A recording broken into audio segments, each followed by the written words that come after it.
Friends,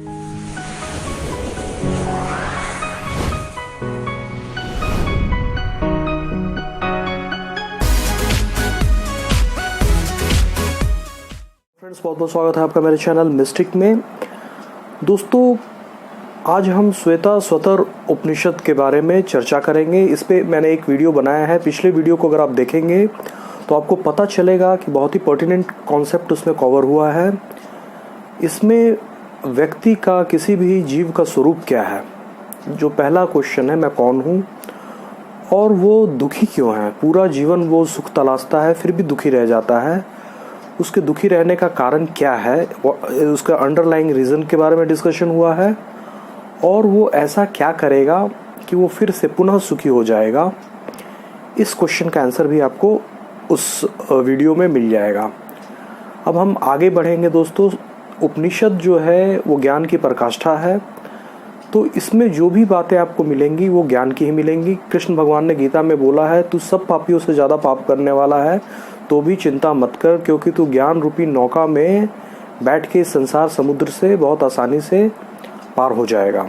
तो ज्ञान का ये महत्व है कि स्वयं कृष्ण भगवान ने उस पर इतनी बड़ी बात बोली है। तो आज हम फर्दर इसके बारे में नेक्स्ट चैप्टर डिस्कस करते हैं। इसमें लिखा हुआ है दोस्तों, उस ब्रह्म तत्व के ज्ञान से अमृतत्व प्राप्त होता है।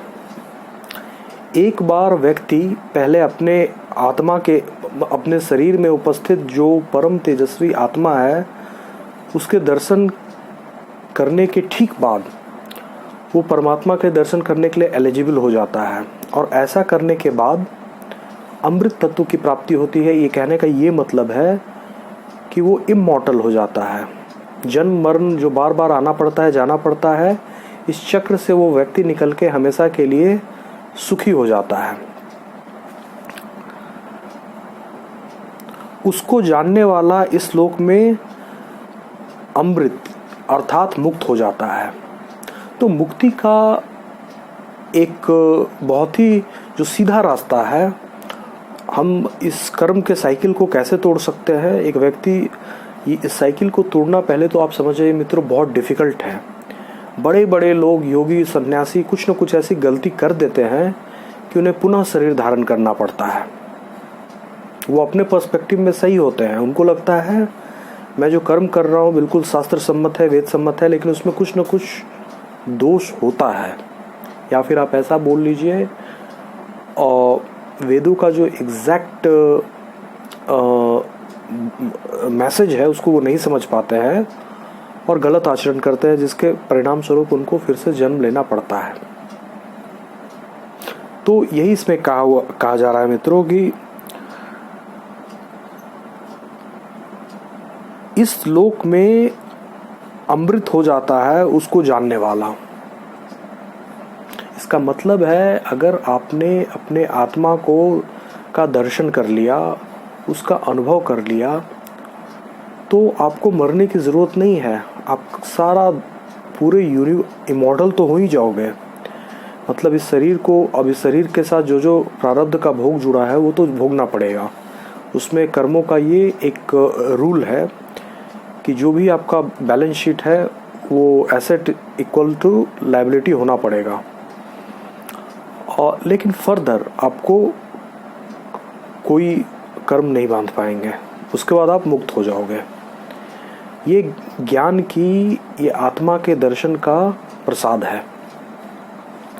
फिर इसमें है, मोक्ष प्राप्ति के लिए कोई दूसरा मार्ग नहीं है। यदि यहाँ उसे न जाना तो बड़ी भारी हानि है। जो इसे जानते हैं वे अमर हो जाते हैं।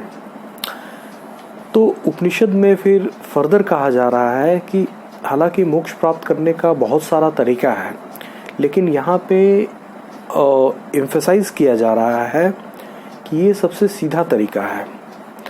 हर व्यक्ति के अंदर एक परम तेजस्वी आत्मा है, तो उसको कहीं बाहर कोई क्रियाकलाप करे उससे बेहतर होगा अपने अंदर जो 24 आवर्स उसके साथ है उसको जानने की कोशिश करे, और उसको जान लेने के बाद वो मुक्त हो जाएगा। तो मुक्ति का और भी बहुत सारे मार्ग है, लेकिन ये सबसे सुगम है, क्योंकि अपने हाथ की बात है।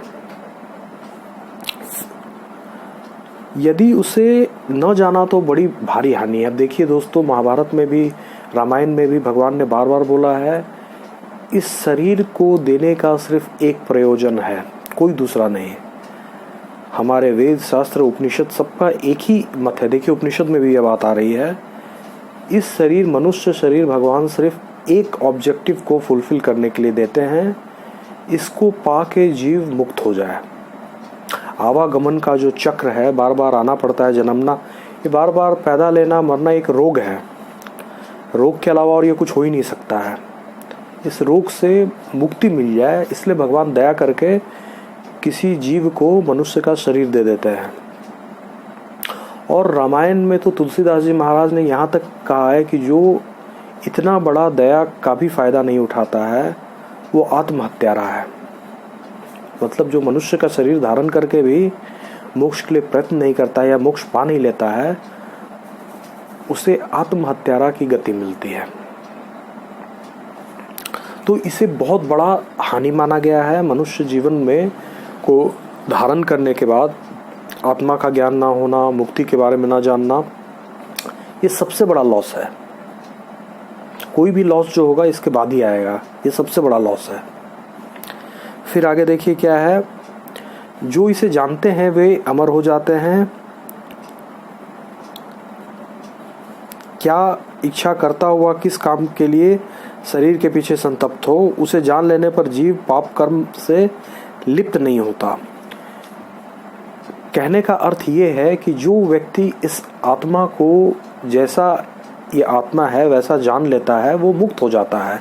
इसका रीज़न मैंने आपको बताया, आत्मदर्शन, आत्म अनुभव के तुरंत बाद परमात्मा के दर्शन भी हो जाते हैं, तो मुक्ति हाथ में आ जाती है। और जब वो व्यक्ति के पास सुप्रीम नॉलेज आ गया तो उसमें वैराग्य भी हो जाता है। वैराग्य मतलब संसार के जो भी काम है उसको करने में लैक ऑफ इंटरेस्ट। क्यों? क्योंकि बेस्ट, क्यों आप क्यों कर रहे हो कोई भी काम करने के पीछे जो मूल रीज़न है वो यही है, कुछ मिलेगा। You are aspiring for something, कुछ मिलेगा, कुछ बेटर मिलेगा। इसलिए ऑलरेडी जो बेस्ट चीज़ अवेलेबल है पूरे ब्रह्मांड में वो आपको दे दिया गया, तो फिर आप क्यों काम करोगे। और कोई भी अगर आपके पास दुख आता है वो आपको संतप्त नहीं करेगा, संतप्त इन द सेंस बहुत ज़्यादा दुखी नहीं करेगा, बिकॉज फिर आपको खेल लगेगा। जस्ट लाइक गेम में होता है वैसा आप स्पोर्ट्समैनशिप आप में आ जाएगी। तो इसका मतलब ये भी हुआ कि सुख दुख जो जीवन में होते हैं नॉर्मल आदमी को, ना आप पे सुख का प्रभाव पड़ेगा ना दुख का। इसी को स्थित प्रज्ञ भी गीता में बोला जाता है। दोस्तों गीता और उपनिषद में बहुत ज़्यादा सिमिलरिटी है। उपनिषद आप पढ़ोगे और गीता पढ़ोगे, लगेगा कि ऑलमोस्ट कहीं कहीं एक ही चीज़ भगवान बोल रहे हैं। आगे फिर है इसमें, उसे जान लेने पर जीव पाप कर्म में लिप्त नहीं होता। अपने आत्मा का दर्शन कर लेने के बाद, ईश्वर के दर्शन करने के बाद कोई क्यों पाप कर्म करेगा। वैसे इसके लिए जानना ज़रूरी है पाप कर्म किया क्यों जाता है, पाप कर्म करने के पीछे रीज़न क्या है।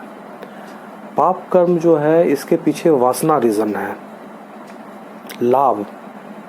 मनुष्य सोचता है जिसको वो लाभ समझ के अनुचित कर्म करने में भी घबराता नहीं है, कोई इशू नहीं है, इससे मुझे प्रॉफिट हो रहा है। जबकि वो मूर्ख है, बहुत बुद्धि थोड़ी है, वो दूर के नुकसान को नहीं देख रहा है, इसलिए पाप कर्म करता है। तो पाप कर्म करने के पीछे जो बहुत बड़ा नुकसान है उसे वो देखने में असमर्थ है, क्योंकि उसका जो बुद्धि है वो अज्ञान से, पूर्व जन्म के संस्कारों से ढका हुआ है।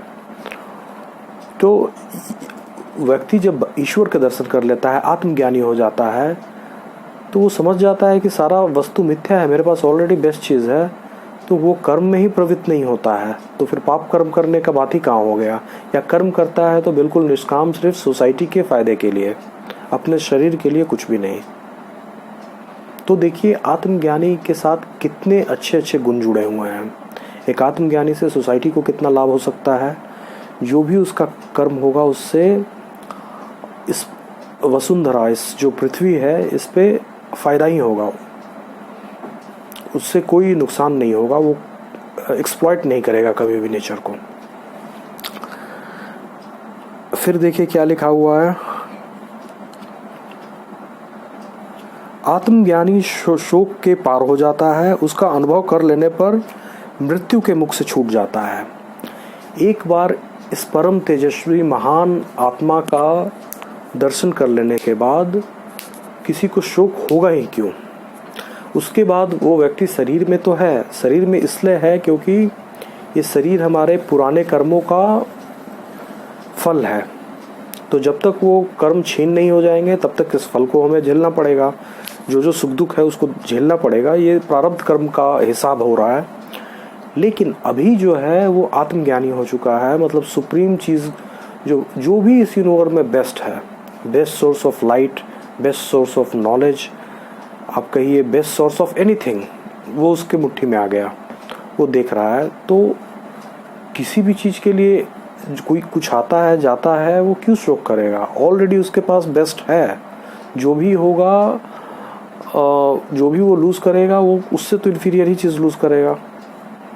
तो इसलिए जो आत्मज्ञानी है वो बिल्कुल ही शोक कभी नहीं करता है, किसी भी चीज़ के लिए नहीं।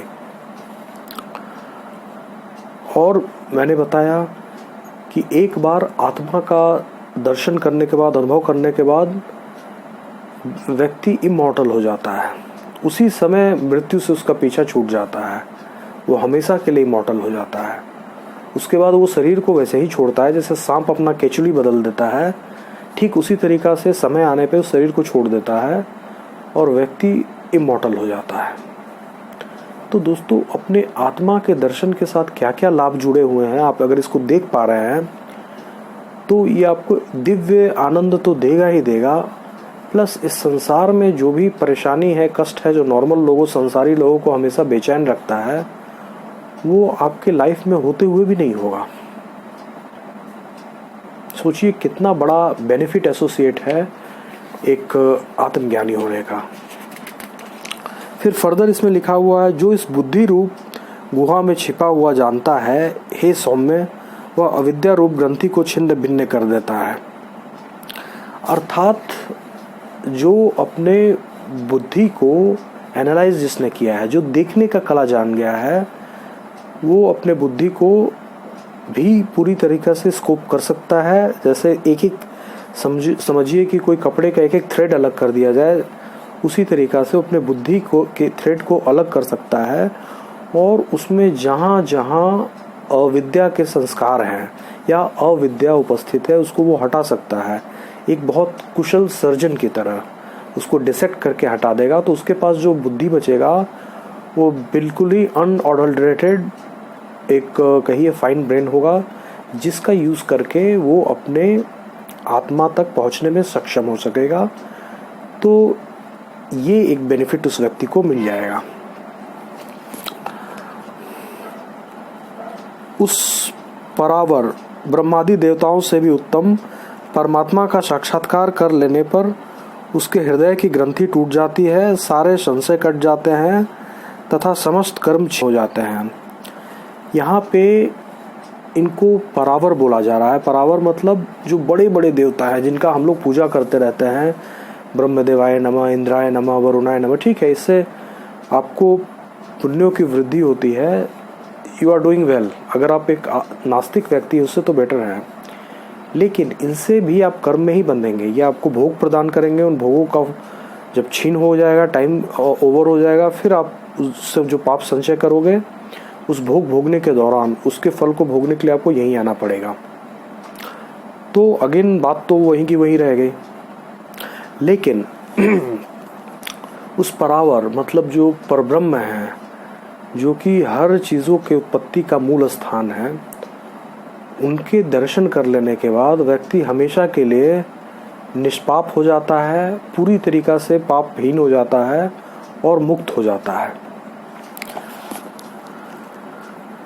उसके हृदय में जो अविद्या की ग्रंथि है, जैसे माया है, मोह है, राग द्वेष, किसी के प्रति राग होना मतलब अटैचमेंट होना, उसको लाइक करना, द्वेष करना मतलब घृणा करना, यही दो जो रीज़न है वो बताया गया है जिसके कारण व्यक्ति सारे पाप कर्म करता है।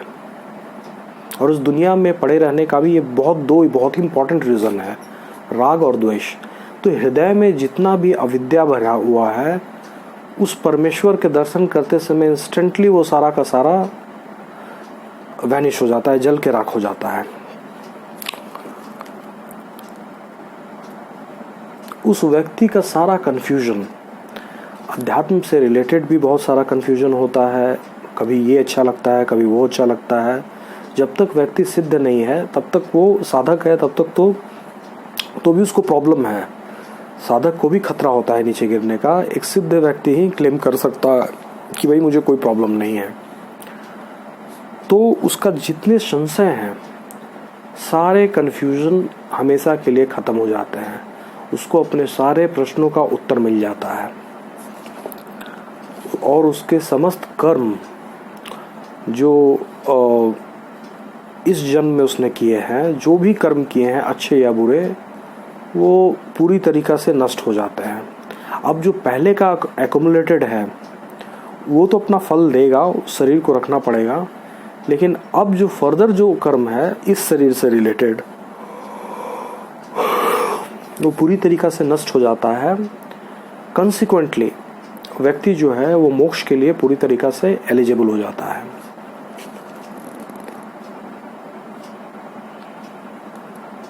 अब देखिए दोस्तों, नदियों का क्या स्वभाव है। वैसे हम जानते हैं गंगा जी हैं, नर्मदा है, गोदावरी है, वो इस नाम से जानी जाती है, पहचानी जाती हैं, ठीक है। लेकिन नदी का अगर नेचर को आप एनालाइज करिए, वो अपना नाम, रूप, गुण, स्वभाव सब को छोड़ते हुए सबको छोड़ना पड़ता है। किसी भी चीज़ से अटैच होने को मुक्ति नहीं बोलते हैं। इन सारे चीज़ों को अगर आप छोड़ते हुए वो जाके सागर में मिल जाती है। सागर में अगर मिल गई तो आप ये नहीं बोलोगे कि गंगा नदी वहाँ पे जाके मिली है, वहाँ पे है, गोदावरी उधर है, वगैरह वगैरह। एक बार मिलने के बाद वो समुद्र हो गई, उसका नेचर चेंज हो गया। तो व्यक्ति का भी वही हालत है। एक बार वो ब्रह्म में जब विलय हो जाता है तो उसका नाम, रूप, स्वभाव सब कुछ वो छोड़ के, इन सारे चीज़ से अटैचमेंट, मोह माया छोड़ के वो ब्रह्म में प्रवेश कर जाता है। वही लिखा हुआ है यहाँ पे, जिस प्रकार नदियाँ बहती हुई अपने नाम और रूप को छोड़कर समुद्र में लीन हो जाती है, उसी प्रकार विद्वान नाम और रूप से मुक्त होकर पर से भी पर दिव्य पुरुष को प्राप्त हो जाता है। तो इसके लिए परम उत्कंठा की ज़रूरत है, जिसके लिए स्वाध्याय की ज़रूरत है, जो अभी आप कर ही रहे हैं। मैं आपको बता रहा हूँ, आप श्रवण कर रहे हैं। ये बहुत ही पुण्यदायिनी है दोस्तों। देखिए बात ऐसी है, वेदों का श्रवण करना, उपनिषद का श्रवण करना, ये कोई साधारण पुण्य का नतीजा हो ही नहीं सकता है। कोई अगर आपको बता रहा है यथार्थ रूप में, जो जैसा है वैसा, और आप उसको सुन रहे हो, तो जब ये आपके कान से दिमाग में जा रहा है, पूरे बुद्धि को मार्जन कर रहा है, शुद्ध कर रहा है। चाहे आप ना भी समझो, आधा समझो, 25% समझो, कोई बात नहीं है। आपके जो संस्कार है, बुरे संस्कार, वो जा रहे हैं और उसको ओवरराइट कर रहा है अच्छे संस्कार, जिससे कालांतर में आप अच्छे कर्म में प्रवृत्त होंगे। कर रहे हैं तो बहुत अच्छी बात है, वो और ज़्यादा रिइंफोर्स हो जाएगा और फिर मुक्ति की ओर अग्रसर हो जाएंगे। यही स्टेप्स, यही है, प्रोसेस यही है। अगर कोई भी व्यक्ति मुक्त हो जाता है, उसको इस प्रोसेस से गुजरना पड़ता है।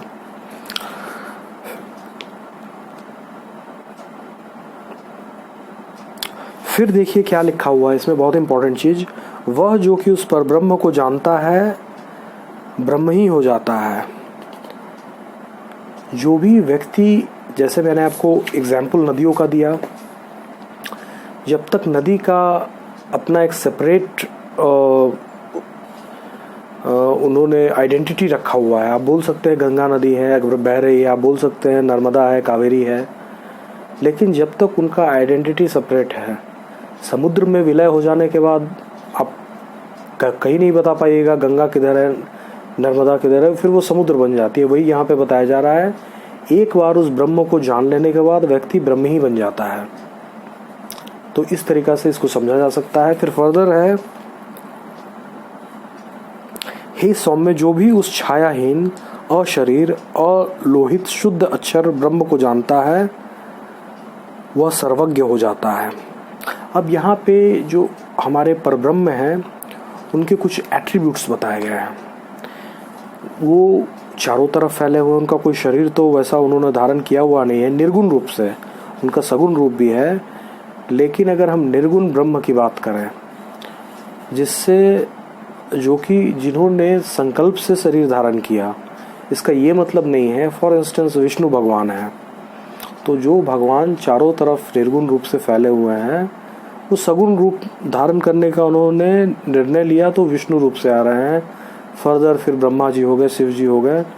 तो कोई अगर उनकी पूजा करता है, इसका मतलब है वो निर्गुण निराकार ब्रह्म की ही पूजा कर रहा है। दोनों बात बराबर है, बस इसमें थोड़ा सा फैसिलिटी आपको ये मिल जाएगा, सगुण ब्रह्म की आराधना करोगे तो दिमाग जो है आपका मटेरियल वर्ल्ड से, मटेरियल से बना हुआ जो ब्रेन है, वो ईजिली फोकस कर पाएगा। और जब तक फोकस आप नहीं कर पाओगे तब तक वो चीज़ मिलेगा नहीं। इसलिए सगुण ब्रह्म का उपासना ज़्यादातर लोग करते हैं। लेकिन ब्रह्म का जो एक्चुअल नेचर है वो छायाहीन है, क्योंकि शरीर है ही नहीं तो छाया किस चीज़ का होगा। वो स्वयं प्रकाश भी है, इसलिए भी छाया नहीं हो सकता है उसका। और शरीर है, शुद्ध है, अचर है, उनका कोई शरीर नहीं है, बिल्कुल दिव्य तत्व से बने हुए हैं, इसलिए शुद्ध हैं। उनमें कोई क्षय नहीं होता है, कोई घटना बढ़ना ये होता नहीं है, इसलिए वो अक्षर भी है। ऐसा इस जो ब्रह्म है, उनको इसी रूप में एग्जैक्टली जो जान लेता है, दर्शन कर लेता है, वो सर्वज्ञ हो जाता है। जैसे कि भगवान चारों तरफ व्याप्त है तो उनको सारे चीज़ों का नॉलेज है, और जो व्यक्ति उनको जान लेता है वो भी उनका पार्ट हो जाता है, तो वो भी सर्वज्ञ हो गया। ये लॉजिकली भी ट्रू है। उस जानने योग्य पुरुष को जान जिससे मृत्यु तुझे व्यथित ना करे। उस अवस्था में एकत्व देखने वाले पुरुष को क्या मोह और क्या शोक हो सकता है। अब इसमें क्लियर कट इंस्ट्रक्शन दिया गया है कि अगर उस जानने लायक जो पुरुष है, पुरुष यहाँ पे भगवान को बोला जा रहा है, अगर उस जानने लायक जो परमेश्वर को अगर तुम जान लेते हो तो मृत्यु जो है आपको व्यथित नहीं करेगी, डराएगी नहीं। क्यों नहीं डराएगी? क्योंकि अगर आप भगवान को जान लिए, मतलब आप में और भगवान में एकता हो गई, मिल गए, आप लोग मर्ज कर गए। शरीर जो है कुछ देर के लिए सेपरेशन का एक वो कहिए कि एक बाउंड्री का काम कर रहा है। तो जब इस तरीका से आप जानते हो कि ऑलरेडी आप मिल चुके हो उनसे, तो आपको शोक किस बात का? तब तो शरीर एक इम्पीडिमेंट हुआ ना, ये तो और परेशानी कॉज कर रहा है, तो इसको छोड़ना तो बहुत अच्छी बात है। इसीलिए कबीर जी ने बोला था कि जिस शरीर से लोग इतना प्यार करते हैं, मरने से थर थर कांपते हैं, मैं तो उसी दिन का इंतज़ार कर रहा हूँ, क्योंकि परम आनंद, पूर्ण आनंद जो है मुझे इस शरीर को छोड़ने के बाद ही मिलेगा। तो ये इसका अर्थ हो गया कि उस अवस्था में एकत्व देखने वाले पुरुष को क्या मोह और क्या शोक हो सकता है। तो आप ऑलरेडी जानते हो कि जो आप पूर्ण ब्रह्म बनने वाले हो, ब्रह्म भगवान में आपका विलय होने वाला है, तो ये खुशी की घड़ी है। यहाँ पे शोक और मोह का कोई मतलब नहीं बनता है। ज्ञान से अमर तत्व को प्राप्त होता है। बुद्धिमान लोग उसे समस्त प्राणियों में उपलब्ध इस लोक से जाकर अमर हो जाते हैं। इसका मतलब ये हुआ, ज्ञान जो है, अभी देखिए जो भी बातें हम लोग कर रहे हैं वो ज्ञान की बात है। वैसे सिर्फ ज्ञान ही नहीं है मुक्ति पाने का एक रास्ता, भक्ति योग है, सांख्य योग है, बहुत सारा है। ज्ञान जो है वो बहुत इम्पोर्टेंट है, ज्ञान तो होना ही चाहिए। उसके बाद आप कुछ भी अपना लो, बेसिक चीज़ आपको पता होनी चाहिए। तो जो व्यक्ति ज्ञान जो जैसा है उसको जान लेता है, वो उसको अमृतत्व मिलना तय ही है, बिकॉज वो देख रहा है जो चीज़ उसको पाना कोई मुश्किल काम नहीं है। बुद्धिमान लोग उसे समस्त प्राणियों में उपलब्ध कर इस लोक से जाकर अमर हो जाते हैं। अब देखिए, जो बुद्धिमान लोग हैं वो अपने आत्मा को देखता है, फिर परमात्मा को देखता है, और उन दोनों के बीच के रिलेशन को समझता है, एकत्व को समझ जाता है। और इन सारे चीज़ को देखने के बाद फिर वो जिस व्यक्ति में भी देखता है उसे उसी परमेश्वर के दर्शन होते हैं, क्योंकि मूल तत्व तो आत्मा है ना, और आत्मा परमात्मा का अंश है। तो आप मान लो परमात्मा, कुछ देर के लिए मान लो कि परमात्मा ही है, तो उसे हर व्यक्ति में एक ही चीज़ दिखाई देता है। व्यक्ति क्या, जानवर में, कुत्ते में, चंडाल में, कोई भी किसी भी चीज़ में उसे एक ही मूल तत्व, एक ही चीज़ दिखाई देता है। और इस समत्व को प्राप्त, इस ज्ञान दृष्टि को प्राप्त होने के बाद वो व्यक्ति मोक्ष के लिए योग्य हो जाता है। जो परात्म विद्या को जानता है वह पाप को त्याग कर विनाश रहित सुखमय स्वयं प्रकाश परम महान ब्रह्म में प्रतिष्ठित होता है। वे ब्रह्म स्वरूप होकर निश्चय ही अमर हो गए हैं।